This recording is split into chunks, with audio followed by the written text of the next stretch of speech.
શું નામ છે આપનું? મારું નામ પૂનમભાઈ નટુભાઈ તળપદા છે. જી, કેટલા સમયથી અહીંયા રહેતા હતા? થી 60 વર્ષનો ભોગવટો કબજો છે અમારો સાહેબ. જી. બરાબર. અને આ લોકો જ્યારે અહીંયા આવ્યા તો અમને કોઈ નોટિસ બજાણ કરી નથી અને કશું જ ઓર્ડર વગર સાહેબ અમારા મકાનો તોડી પાડ્યા છે. અને સાહેબ અમારા વકીલે બધું નોટિસો બધી અમને આપી કે ભાઈ એ લોકો તોડવા આવે એ પહેલા તું એમને બજાવી દો. તો સાહેબ અમારે કોઈ વકીલે અમારા વકીલની અરજી કોઈ આ લોકોએ હાથમાં લીધી નથી કે અમારે નથી જોવી, અમારે નથી પકડવી સાહેબ. અત્યારે એવું છે અને અત્યારે બધા અમારા મકાનો તોડી પાડ્યા છે.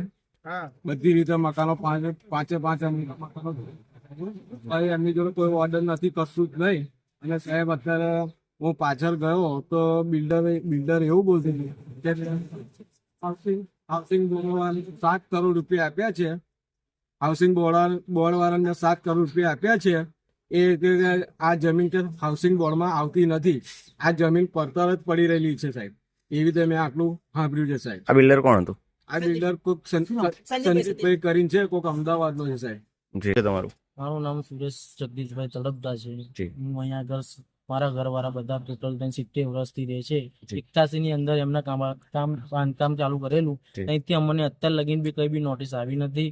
અને બીજું કે અમે એમની જોડે પ્રૂફ બી માંગ્યું છે કે તમારી જોડે શું પ્રૂફ છે, તમારી જોડે શું આધાર છે, તમારે કોની સત્તાથી તમે અમારા મકાનો તોડવા આવ્યા છો. અમે એમની જોડે પ્રૂફ માંગ્યું, તમને પ્રૂફ આપ્યું નહીં. અમારા વકીલે અમને એવું કીધું છે કે એમની જોડે પ્રૂફ લો. અમે પ્રૂફ માંગ્યું, અમારા વકીલ ત્યાં આવી શક્યું નહીં, એ કંઈક બીજા મેટરમાંથી હતા. પણ અમે એમના વકીલને અમે એવું કીધું છે કે તમે અમારા વકીલના જે અમારા નોટિસ છે અમે તમને રજૂ કરીએ તમે લઈ શકો. તો એમના વકીલ અમને કોઈ અમારે કશું આ પકડીએ નહીં કહે છે.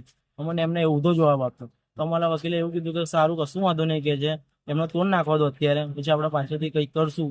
પણ અમને અત્યારે લગી કલેક્ટરનો મેં એમની જોડે હુકમ માંગ્યો છે કે તમે કલેક્ટરનો મને હુકમ આપો.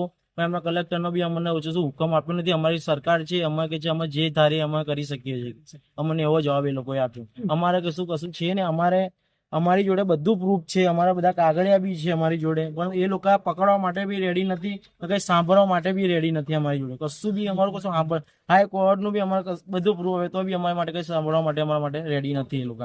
અમને એવું જ કહે છે કે અમારે કંઈ સાંભળવું જ નહીં, તમે કંઈ ખાલી કરો બસ. એ લોકો એવું જ કહેવા માંગે. થોડી અમને કંઈ પ્રૂફ બી નહીં આપ્યું. અમે સરકારની એક જ માંગ કરે છે કે અમને પ્રૂફ અમને આપ્યું હોત, અમને તો અમારા મકાન તોડ્યા તો અમને કશું દુઃખ ના થાત. પણ અમને કશું પ્રૂફ આપ્યું જ નથી. અમે બધાને કીધું છે કે અમને પ્રૂફ અપાવો, તો બધા આ ધંધા કરી નાખે છે કે ભાઈ અમારે કશું લાગે વર્ગને અમને કે એક આવ્યા છે એટલે અમારા જોડે આવ્યા છે. એમના વકીલને બી રજૂઆત કરી કે અમારા કાગળિયા લો, તો એ બી ના પડે છે. અમારે એમના વકીલે એમની જોડે વાત કરી તો બી ના પડે. બીજી વસ્તુ છે કે હાઉસિંગ બોર્ડ જે આટલા ટાઈમથી અમને કઈ બી કાગળ અમને કશું બજાવ્યું નથી, આ અચાનક જ આવીને એવું કહે કે ચલો તમે ખાલી કરો. અને બીજી વસ્તુ કે આ હાઉસિંગ બોર્ડ ને જે આપણે કહ્યું પેલું જીઆઈડીસી એ હાઉસિંગ બોર્ડ ને બાદ કરીને આપેલી છે, લેખિત એવી રીતે આપેલું છે, તો બી એ લોકો એવી રીતે જોર જબરસ્તી ને એવું કીધું છે કે આ પડતર જમીન છે, ખરાબાની જમીન છે, એટલે અમારા લોકોને સાઈડ પર કાઢી આપેલી છે.